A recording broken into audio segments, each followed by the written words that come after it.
Thornton from Mark Blocks and Stamps Limited. This video is for anyone who is looking to start a collection or maybe wanting some tips about where to go to get help with your collection or how to make your collection pay. One of the most important things to remember is there are no rules for collecting stamps in this way or that way. On the 17th of June 2014, Sotheby's in New York sold a single postage stamp for $10 million. The stamp was an 1854 1-cent stamp from the British colony of British Guiana. Whilst it is unlikely that any stamp collection you begin today may sell for $10 million, it just demonstrates how valuable stamp collecting can be. Here is a picture of the stamp that Sotheby's got $10 million for. Whilst the penny black is undoubtedly the most famous stamp in the world, given that it was the first stamp in the world, it is not the most valuable. For more information solely on the penny black, please see our other YouTube video on this channel. What the penny black does demonstrate, however, is that condition is key to value. A penny black can vary from £50 to thousands of pounds depending on its condition. A clean, mint stamp will always be worth more than a tired-looking and damaged version.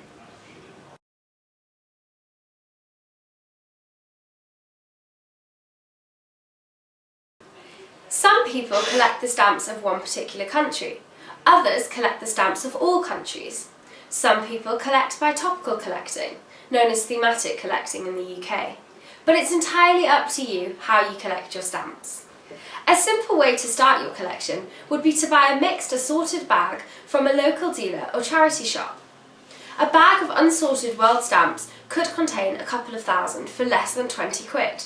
It's entirely up to you how you sort them, and you could even display them in a stamp book like this.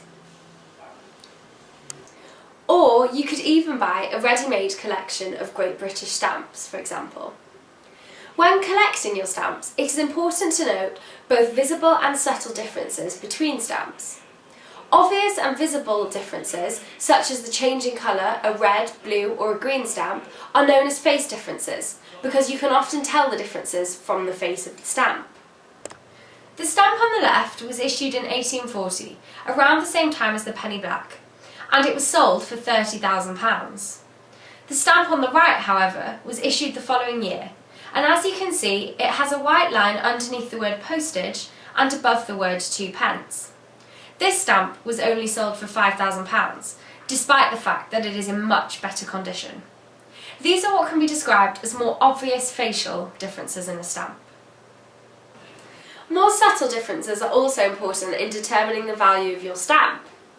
Subtle differences due to printing processes, such as the watermark, the number of perforations, or even the paper that it is printed on, are all vital. If you can't tell differences like this, you can email us at the email address below and we will give you a free valuation of your product. Don't forget to include scans or photographs of your items in your email. Until we or you look closely, stamps may look identical, but actually they may vary in price from 10p to £10,000. This is an example of a cylinder block of stamps, which may look identical, but in fact vary greatly in price. The top block is printed on a different type of paper to the bottom, and this slight difference makes a large difference to the price. On the bottom, the block is worth about £1.50, whereas the top is worth 1,000 times more. This is just one example of how seemingly identical stamps can have greatly varying values. All stamps are printed. Printing mistakes at the manufacturer happen all the time. Stamps may go through 2 sheets at a time so that one sheet doesn't have colour on it. Stamps may be misperforated so that some stamps have holes and others don't. Mistakes of these kind are known as errors. Before the stamps are sent to post offices, the printers check their work and remove any stamps or sheets with errors. However, a lot of these errored sheets slip through the net and are avidly sought after by collectors. Once again, the difference between a normal stamp and a stamp with errors can be pence to thousands of pounds. Please keep your eyes open to check for errors. To develop your collection, you could go to your local philatelic society, where experts will freely give their advice. The Association of British Philatelic Society, known as the ABPS, is a national organisation catering for the needs of collectors through local societies. In February and September, you could attend the National Stampex exhibitions at the Business Design Centre in Islington in London.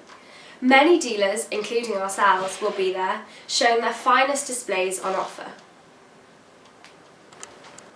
The thing about stamp collecting is that it's fun. You can do it in your own time and at your own pace. Once you start to improve, you will even start to spot the expensive varieties yourself, at which point you could even turn a profit. Remember, if you have any questions or queries about your collection or a particular stamp, please do not hesitate to get in touch and we can offer you a free valuation. Thank you.